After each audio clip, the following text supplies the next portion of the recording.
ধন্যবাদ। তৃতীয় ধাপে সাতক্ষীরা কিন্তু দুটি উপজেলা পরিষদ নির্বাচন অনুষ্ঠিত হচ্ছে। একটি হচ্ছে সাতক্ষীরা সদর, অপরটি হচ্ছে কলরা উপজেলা।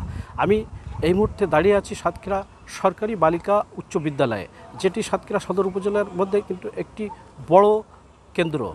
আমি যদি আপনাদের এই ভোট কেন্দ্রে একটু ভোটার উপস্থিতি দেখাতে চাই, তাহলে সকাল থেকে কিন্তু এখানে ভোটাররা এক দুইজন করে আসতে শুরু করেছে। বেলা বাড়ার সাথে সাথে এটি আরও বাড়বে বলে আমাদেরকে জানিয়েছেন স্ব প্রিজাইডিং অফিসার। এখানে কিন্তু ভোটার রয়েছে প্রায় 4000। এর মধ্যে কিন্তু প্রিজাইডিং অফিসাররা আমাদেরকে জানিয়েছেন যে সকাল 10টা পর্যন্ত 110 জন ভোটার তাদের ভোটাধিকার প্রয়োগ করেছেন। সাতক্ষীরা সদর উপজেলায় কিন্তু 140টি ভোট কেন্দ্র রয়েছে। এছাড়া কলরা উপজেলায় রয়েছে 78টি ভোট কেন্দ্র। কলরা উপজেলায় কিন্তু ভাইস চেয়ারম্যান পদে 3 জন এবং ভাইস চেয়ারম্যান পদে 4 জন ও মহিলা ভাইস চেয়ারম্যান পদে 2 জন প্রতিদ্বন্দ্বিতা করছেন।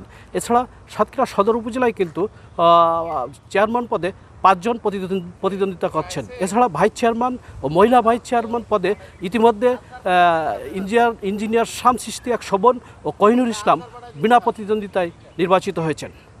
এই সদর উপজেলায় কিন্তু ভোটার রয়েছে 4,06,163 জন। এছাড়া কলরা উপজেলায় ভোটার রয়েছে 2,12,427 জন। সকাল থেকে কিন্তু আমরা কয়েকটি ভোট কেন্দ্রে ঘুরে দেখেছি যে কোথাও কিন্তু এখনও পর্যন্ত কোনো অপ্রীতিকর ঘটনা ঘটেনি। তবে জেলা নির্বাচন অফিসার ও সহকারী রিটার্নিং অফিসার আতিকুল ইসলাম আমাদেরকে জানিয়েছেন সুষ্ঠুভাবে ভোট গ্রহণের লক্ষ্যে আইনশৃঙ্খলা রক্ষায় ভোট কেন্দ্রে একজন এসআই এর নেতৃত্বে 2 জন পুলিশ সদস্য, 2 জন সশস্ত্র বাহিনী সহ 15 জন আনসার সদস্য নিয়োজিত রয়েছেন।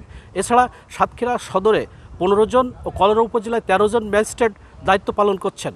এছাড়া বিজিপি 2 প্লাটুন ও 2 প্লাটুন র্যাব কিন্তু আইনশৃঙ্খলা রক্ষায় দায়িত্ব পালন করে যাচ্ছেন।